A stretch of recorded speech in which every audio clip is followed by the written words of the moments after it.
the Korean Music Concert. Thank you very much for coming. My name is Emily Kelly, and I am one of the students in a course called Korean Music and Culture here at Eastern. It is an LEC course, which means most of the students in the class are not music majors, including myself. The course is designed for us to learn about Korean music and culture through as much experiential and participatory learning as possible. To that end, you will see us all engaged in various aspects of the concert this afternoon, including offering introductions to each section. The first morsel of information I would like to share with you is about the presence of the piano in Korea. Many of you must have heard of a piece called Chopsticks. Soon you will hear the piece, not because all Koreans know how to use a pair of chopsticks, which they do, but because we would like to highlight the significance of the piano in the Korean cultural scape. According to the most recent scholarly research, the first time Koreans encountered the piano was in the year 1900. Western missionaries brought the instrument to the country as part of their proselytizing efforts, and it is speculated that even Emperor Gojong at the turn of the century owned 2 pianos in his own palace. The piano became the foundation of modern music education in the country, and 100 years later, almost all Korean households with young children would have one in their homes. Since playing piano is considered a part of basic education in Korea, it would be safe to say that all Korean children would know how to play chopsticks at least, perhaps because it is one of the easiest entry pieces to learn. Originally named the celebrated Chop Waltz, this simple waltz was composed in 1877 by the British composer Euphemia Allen when she was only 16 years old. The version you will hear today, however, is no ordinary chopsticks. This rendition was arranged and performed by 2 of the most famous Korean New Age pianists, Kim Kwang-min and Yi Ruma, in a TV program that was broadcast throughout the whole country.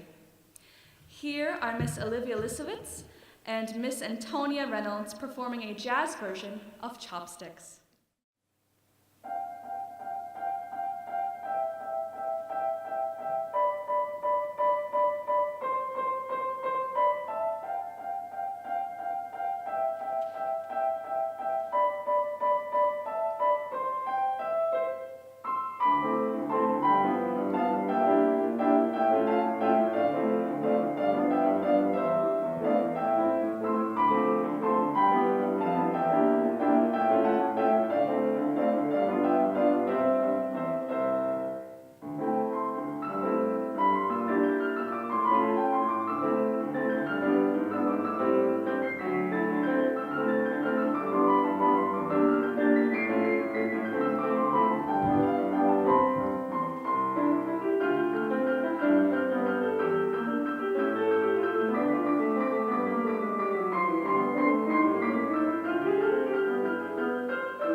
Tucked between China, Russia, and Japan, the size of the Korean peninsula is slightly smaller than that of the state of Minnesota.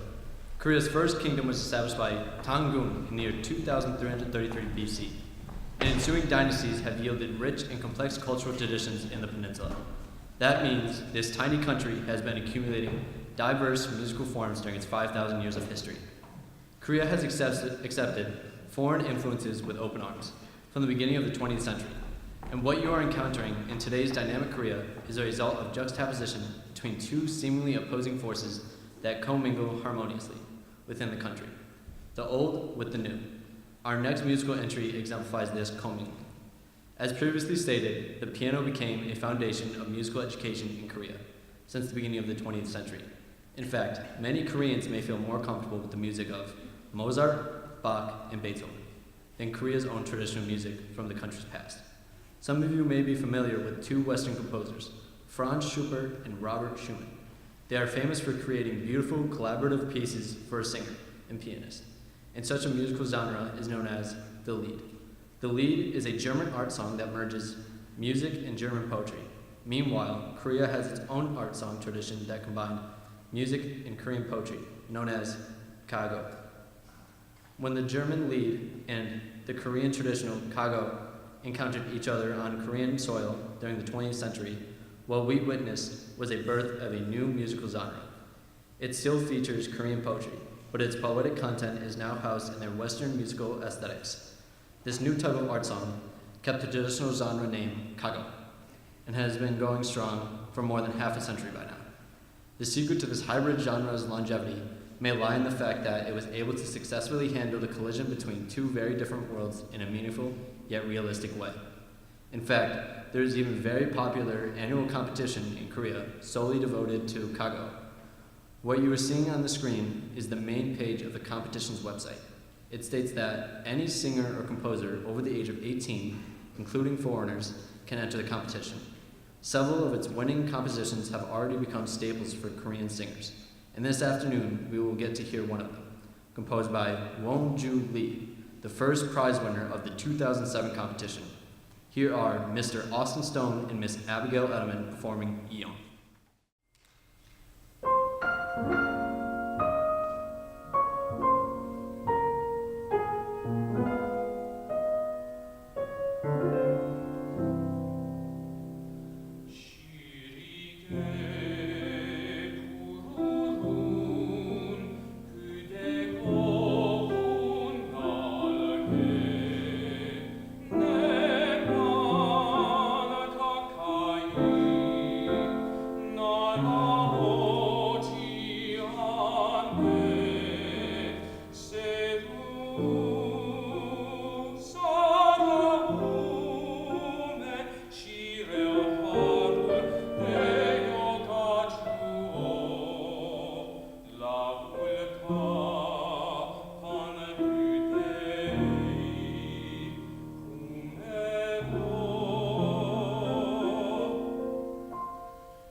I bet you were very impressed by the fact Mr. Stone was able to sing that song in Korean. To figure out how he was able to do so, first we need to know the difference between two terms: transliteration and translation. Transliteration is to pronounce words. If you would like to pronounce the Korean word shown on the screen, you may do so by transliterating Korean letters using equivalent letters in the Roman alphabet system. It would sound as 사랑. The next logical question is, what does 사랑 mean? This is where translation comes in. Translation maintains the meaning when you change from one language into another. The Korean word 사랑 means love in English. If you would like to say, I love you in Korean, just add one more syllable, 해, at the end to say 사랑해, 사랑해. The alphabet system to write down 사랑해 in Korean is known as Hangul, the Korean alphabet. This system was created in the 15th century by King Sejong the Great. Before the arrival of Hangul, Koreans were using their own indigenous language to communicate with each other, verbally, but had to use Chinese characters to write things down. That meant only a handful of educated people were literate. It was a pitiful situation, so King Sejong the Great designed the new phonetic writing system so that everyone could easily learn to read and write. Letters in Hangul are grouped into syllable blocks, and each of these syllable blocks are built with various combinations using 14 basic consonants and 10 basic vowels. For example, the previously mentioned word 사랑, meaning love, has 2 syllable blocks. The first syllable block is a combination of a consonant S sound and vowel A sound. Combined together, the first syllable block is pronounced sa. As for the second syllable block, it is a combination of a consonant R, vowel A, and another consonant NG to finish off the wrong sound. The design of Hangul alphabet are not randomly chosen. Rather, King Sejong is said to have based them off of specific elements. In case of vowels, 3 elements were used: horizontal line representing the flat earth, a dot signifying the sun in the heavens, and a vertical line indicating a standing human. As for basic shapes for consonants, they mimic how one would shape their mouth or tongue when making the sound. For example, when you are saying the sound represented in the square shape, your mouth would make a shape similar to that square symbol. The deliberate choices made by King Sejong to make the Korean alphabet as user-friendly as possible are celebrated in Korea as Hangul Day, a national holiday observed on October 9th in South Korea. Our next musical entry to rejoice the arrival of spring is again sung in Korean. Here's Eastern's male a cappella group, Low Key, singing Amid Flowery Clouds.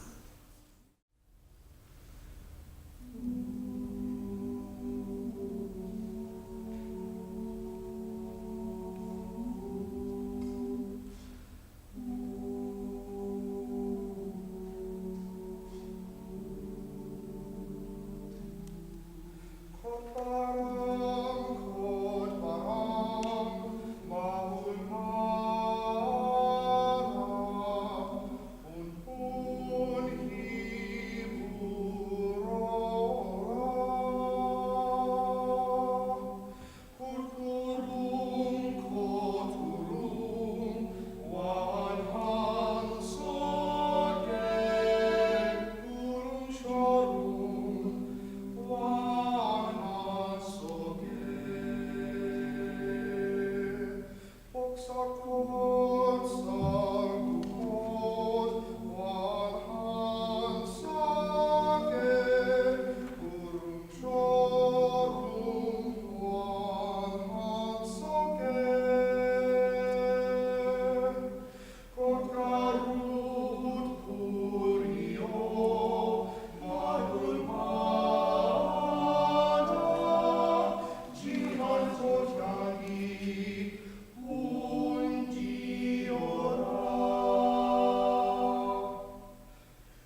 history of Korea dates back to 2333 BC, and its long history is dotted with millions of great heroes and heroines. But if you ask Koreans who they admire the most, the following two names would undoubtedly rise to the top. One of them you have already met, King Sejong the Great.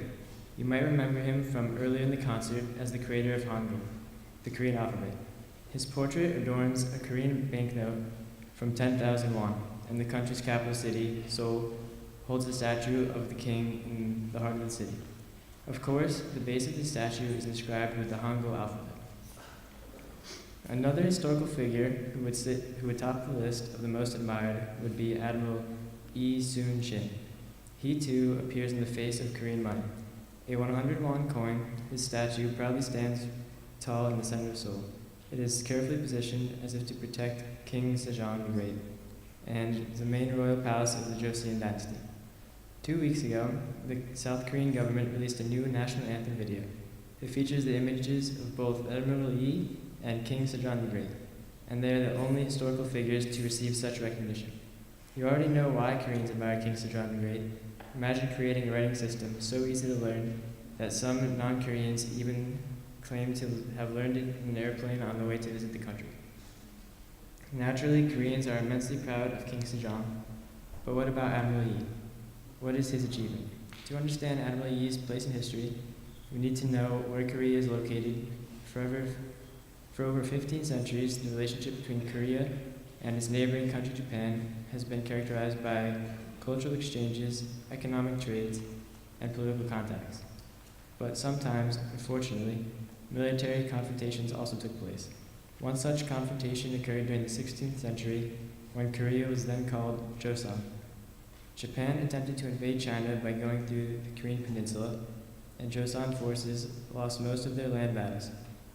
But Joseon won almost all the naval battles, and decisive defeats were achieved by Admiral Yi Sun-shin. One battle among them is considered Admiral Yi's greatest triumph. The odds were against him because Joseon had 12 ships against Japan's fleet of over 330 ships. But Admiral Yi was an excellent strategist. By making use of narrow passages and strong wave flow, next to Jindo Island, Admiral Yi positioned his ships in a battle line and prevented the Japanese Navy from making use of their numerical superiority. The Koreans did not lose a single ship, and winning this battle eventually forced the remaining Japanese troops to retreat from Korea. Speaking of Jindo, some of our students may get to visit the island soon. Eastern is working on a global field course in collaboration with the South Korean government so that our students can have an immersive cultural experience. The course will take place at a National Center for Traditional Art in the island of Jindo. Jindo is a historically significant, culturally rich, and stunningly beautiful place, and we are very fortunate that the South Korean government is willing to work with us to make this course possible. Now, getting back to Admiral Yi. His exemplary conduct on and off the battlefield has been depicted over and over again in Korean movies and dramas. And that particular battle next to Jindo Island became a subject of a 2014 movie called The Admiral Roaring Currents. This film, featuring 61 minutes of naval battle scene, set numerous records, including the biggest box office film of all time in South Korea. Most critics agree that the Koreans went in droves to see the movie because Admiral Yi is emblematic of Korean patriotism. Here's a trailer of the movie, The Admiral Roaring Currents.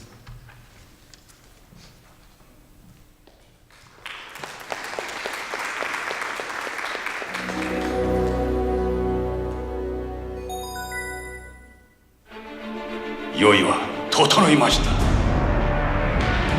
당뇨마다一日半あれば十分でござります。主戦はわしがいただくことにする。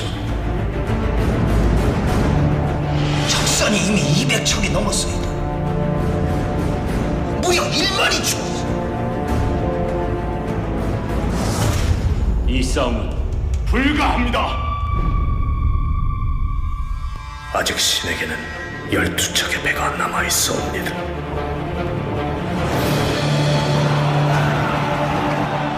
만일 그 두려움을 용기로 바꿀 수만 있다면 말이다.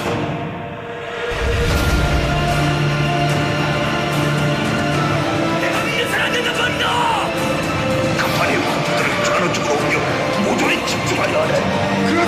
죽을 수도 된다고 말하게.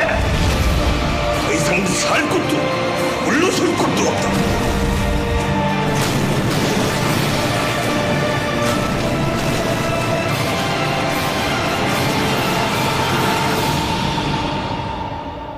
전군 출정하라.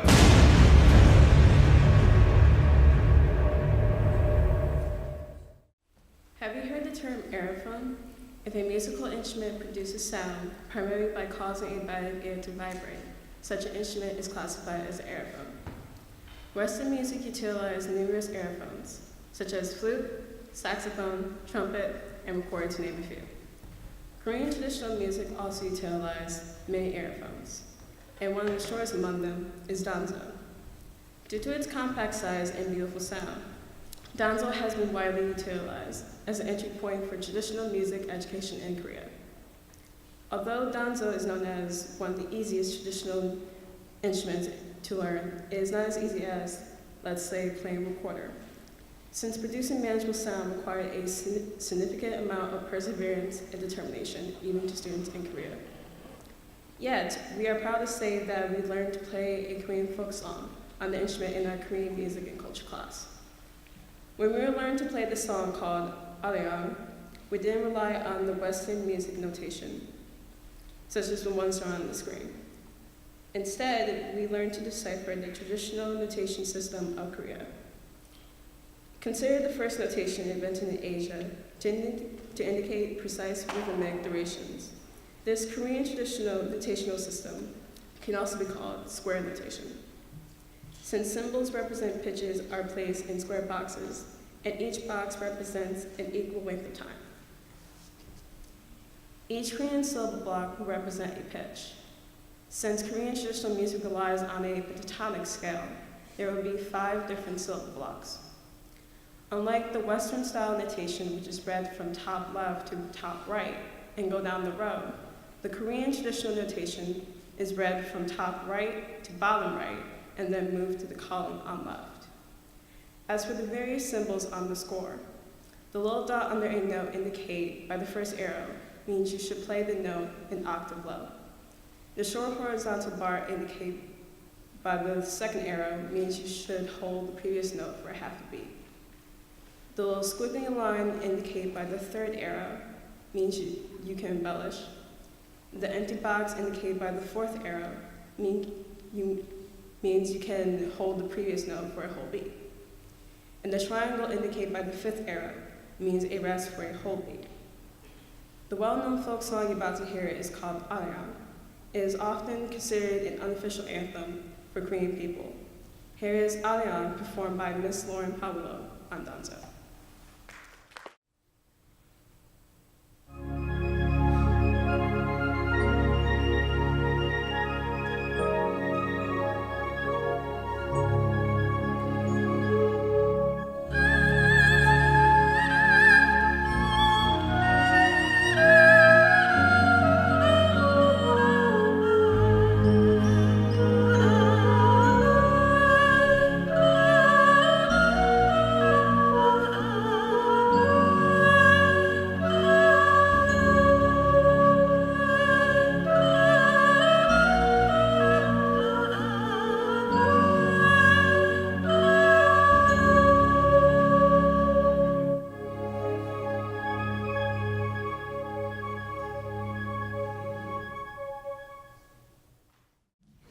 The South Korean government protects religious diversity by law. People are free to lead a religious life according to their own choice and convictions. And many of the world's major religions peacefully coexist within the country. According to the result of a 2015 statistical analysis by the South Korean government, 44% of the Korean population has a religion. The pie chart on the right specifies religions practiced by those 44%. Protestants occupy the biggest portion of the pie with 45%. The photo on the right shows the Korea's first Protestant church founded in 1897. Protestantism was brought to Korea during the late 19th century by North Korean missionaries and quickly won people's hearts through school education and medical services. The second most popular religion, claiming 35%, is Buddhism. The photo on the right shows the Lotus Lantern Festival celebrating the birth of Buddha. Buddhism arrived in Korea the year 372 through China, and since then, tens of thousands of temples have been built across the country. The third most popular religion is Catholicism, with 18%. The photo on the right shows the interior of the National Cathedral of the Roman Catholic Archdiocese of Seoul. Catholicism was introduced to Korea by Western priests during the late Joseon dynasty. The early Catholics in Korea were subject to severe persecution, and this led to Korea to yield the world's fourth largest number of Christian saints. Other category, which constitutes 2%, includes various religions, such as Islam. The photo on the right shows the Seoul Central Mosque. According to the Korean Muslim Federation, there are about 100,000 Muslims living in South Korea, both Koreans and foreigners. You might have noticed that all the religions I have mentioned so far came from somewhere outside of Korea. Although not identified in the pie chart, Korea also has various native religions, which are still active. People may not even consider some of these native religions to be a religion, since they are fused into other religions or Korea's way of life. One such religion is shamanism. It is believed that every living thing possesses a spirit. Shamanism was a state religion practiced by the elite classes at the earlier part of Korea's history, but was gradually relegated to a popular or folk status with the arrival of foreign religions. Salpuri is a dance with its root in Korean shaman rituals. Sal in Salpuri means negative energy, and puri means removal. This beloved cleansing dance expresses an element of activity in a general environment of serenity. Unlike Western dance that tries to defy gravity through upward motions on toes and leaves towards the sky, Korean dance is grounded in human condition with a focus on earth. As a dancer moves, she leads each step with the heel making connection with the earth while creating 1,000 fluid lines in circular paths and turns. Although its origin is shamanism, it has been polished over centuries, and nowadays it is performed as an artistic dance. The dance, which is designated as a National Intangible Cultural Heritage, contains 3 sections: slow, fast, slow. These 3 stages represent a circular rather than linear structure, yet the arrival at the end is a different place than the beginning in the dancer's state, because the negative energy is now removed. One of our Eastern students learned the dance by working with Eastern professor Alicia Bright Holland and with the director of a Korean traditional dance company, Ms. Eun Hee An, who is a Salpuri specialist. Here is Ms. Hannah Avena performing the Salpuri dance.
a genre of percussion music from Korea. The word samur means four objects and nori means play. Samur nori utilizes not just any random four objects, but four very specific Korean percussion instruments, 2 gongs and 2 drums. In Korean traditional symbolism, these 4 instruments are meant to represent 4 different weather conditions. The large gong represents thunder, the smaller gong the sounds of the wind, the large barrel drum clouds, and the hourglass-shaped drum rain. The idea of yin and yang is also reflected in these instruments. The 2 leather instruments represent the sound of the earth, which is yin, while the 2 metal instruments represent the sound of heaven, which is yang. These 4 instruments were used along with other instruments during celebrations of the harvest or planting in farming villages. Out of this rural folk tradition, samur nori emerged as a sophisticated art from during the second half of the 20th century by highlighting these 4 specific instruments and bringing them into the contemporary stage. Samur nori as a musical genre continues to evolve, and nowadays it is quite common to find samur ensemble groups on college campuses around the world. While samur nori as a genre is firmly rooted in Korean traditional music, performers are constantly pushing the limits of what is possible by incorporating non-traditional and non-Korean elements. One such group of performers is ECSU's very own Samur Jonsa, or in English translation, Samur Warriors. Drawing musical inspiration from everywhere, the group creates a new samur nori piece each semester through a collective compositional process. The result of this semester's effort is inspired by 4 different types of source materials. The first type is a direct adaptation of traditional Korean rhythmic cycles such as the Samachi rhythmic cycle. The second type is an adaptation of traditional Korean elements in Idol by K-pop group BTS, as they have utilized many Korean traditional elements in the song. The third type of adaptation of non-traditional elements appearing in BTS's idols, such as the rhythm of the saxophone intro. And the fourth type is newly created rhythms by the members of the Samur Warriors. Here is Samur Jonsa performing the semester's composition, Eyes of the Storm.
If you enjoy watching TV, you may know about the Golden Globe Awards, which honor works in television and film. Out of the 11 awards given out under the television category, 8 awards are recognized individual actors and actresses, and 3 awards recognize particular types of series. They are Best Television Series in Drama, Best Television Series in Musical or Comedy, and Best Miniseries or Television Film. South Korea has an equally prestigious award known as the Baksan Arts Awards. It also honors the best in the film and television industries. Unlike the Golden Globes, Baksan Arts Awards do not separate drama, comedy, or miniseries as distinct entities, but instead put them together under one umbrella term drama. Korean dramas are sometimes called K-dramas. They are popular worldwide as they are available through streaming services such as Netflix that offer multiple language subtitles and sometimes dubbing. K-dramas are usually divided into 2 categories, contemporary or historical. Let's first visit the contemporary category. What you are watching on the screen is a Netflix trailer for a series called Memories of the Alhambra, broadcast last year.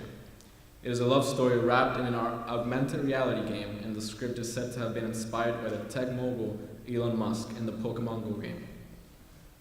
As is the case with this particular drama series, a K-drama in the contemporary category often anchors on a love story. Characters are mostly idealized, with Korean male protagonists described as handsome, intelligent, emotional, and in search of one true love. The other K-drama category is historical. What you're watching on the screen is the opening sequence of Kingdom, another Netflix series premiered this year in 190 countries. A historical series is either based on historical figures, incorporates historical events, or uses a historical backdrop. Set in the late 19th century Korea, this drama is a unique mix of zombie, mystery thriller featuring a doomed crown prince who is caught in a political turmoil. Our next musical entry appeared in another historical drama. This time set at the turn of the 19th century and into the 20th, this massively popular drama with 124 episodes chronicles the life of an actual historical figure, the last empress of Korea who was murdered by Japanese assassins.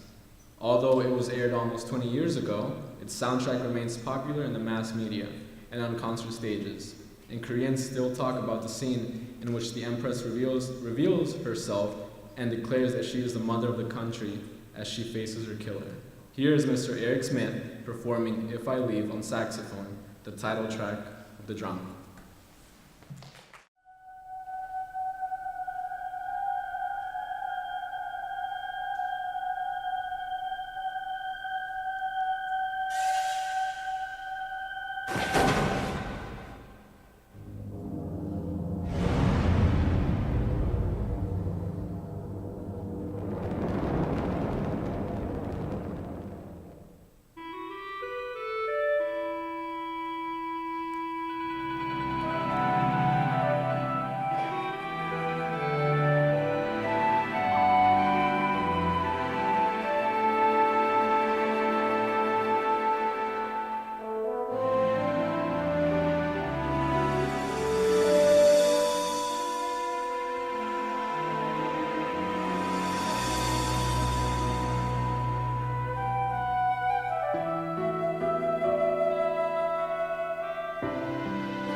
Perhaps you've heard it already, as it was covering the US airwaves in the year 2012.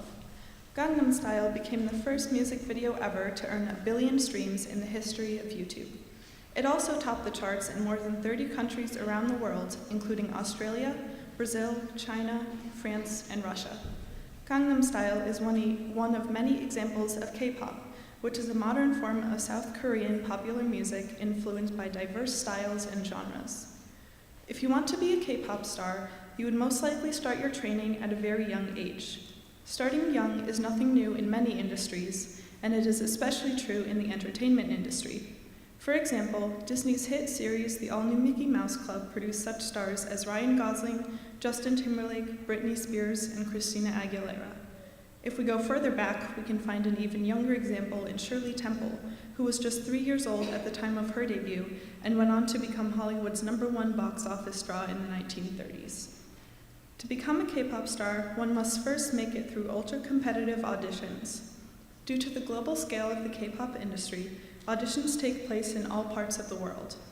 If you're lucky enough to be chosen by a record label, then you become a trainee.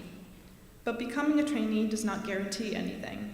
There are hundreds of other trainees competing for a limited chance to make their debut, so you have to work hard as you receive rigorous training in singing, dancing, acting, etiquette, and foreign languages, among other things.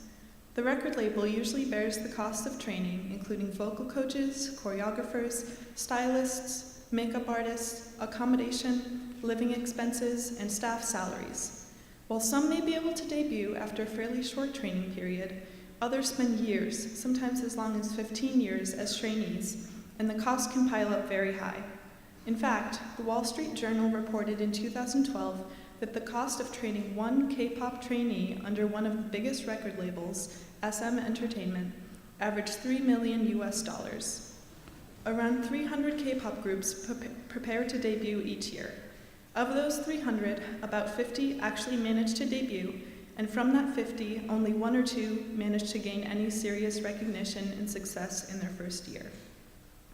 Given the demanding nature of the work, it is amazing how many hopefuls continue to knock on the door of the industry, looking for their piece of stardom.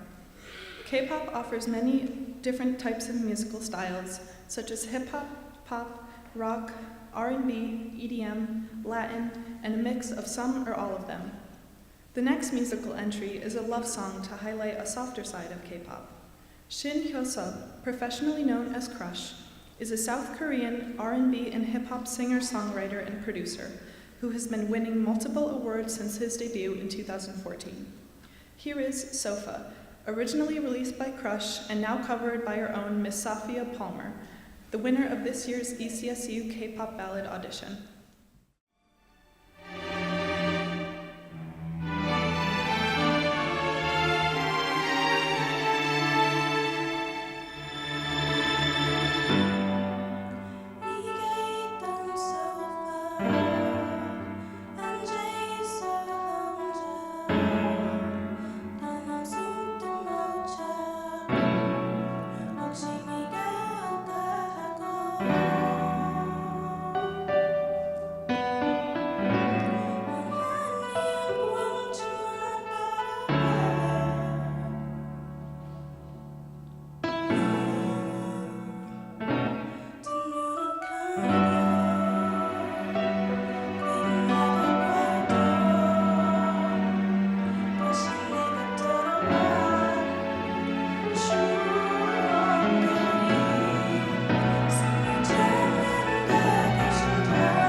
English Dictionary defines idol as an image or similitude of a deity or divinity used as an object of worship.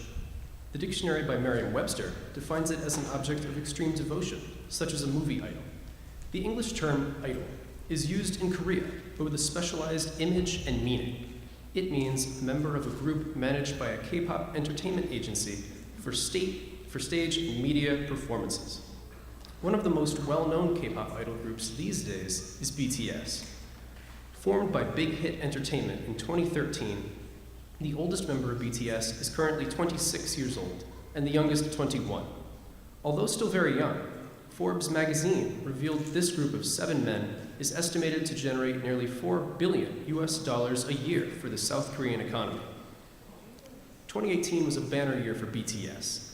They won the Top Social Artist Award at the Billboard Music Awards 2 years in a row, and the 2 albums that they released went #1 on the Billboard album chart. These 2 albums also ranked 2nd and 3rd in the global best-selling album chart, and BTS is 2nd on the list of the world's best-selling recording artists, behind Drake, but ahead of Ed Sheeran, Post Malone, Eminem, Queen, Imagine Dragons, Ariana Grande, Lady Gaga, and Bruno Mars. BTS gave a speech at the United Nations as ambassadors for UNICEF and was featured on the cover of Time magazine as Next Generation Leaders. These achievements prompted the New York Times to proclaim that BTS had conquered America. If 2018 was a good year for the band, this year looks even more promising. Next Saturday, they will appear at the Saturday Night Live. This summer, the iconic toy company Mattel, known for Barbie dolls, will release a line of BTS dolls globally.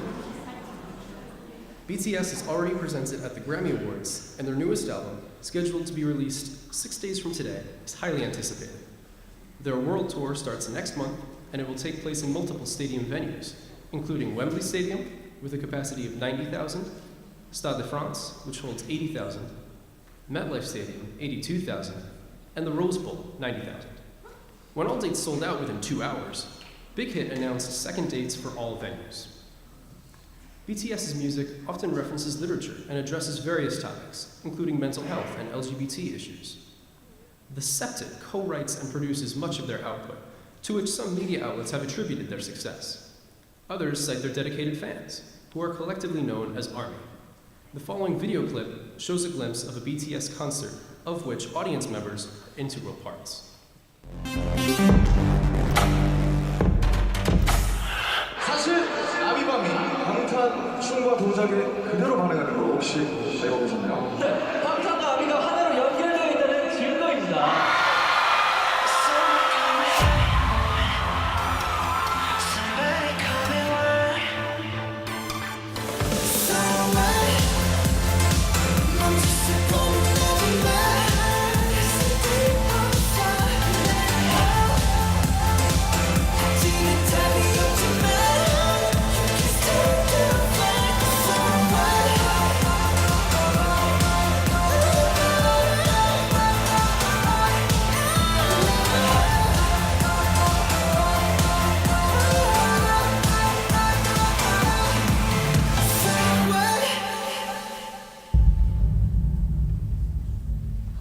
K-pop is, in essence, an audio as well as a visual product. BTS is known for their powerful and controlled dance moves. Their live stage performances usually include elaborate dance routines, and the release of their music videos would usually be followed by the release of dance practice videos with basic lighting and a single stationary camera. These dance practice videos then work as a manual for countless cover dance videos and tutorials on YouTube. The last entry for this afternoon's concert is a cover dance by members of Modern Movement who learned the routine through a YouTube tutorial. In the piece, titled Idol, BTS accepts and celebrates their identity as K-pop idols, no matter what others may say. The song emphasizes the importance of loving oneself by not conforming to the finger-pointing naysayers. The release of the music video last year broke the record for the biggest YouTube debut of all time, beating the previous record held by Taylor Swift. Here is Modern Movement performing to Idol.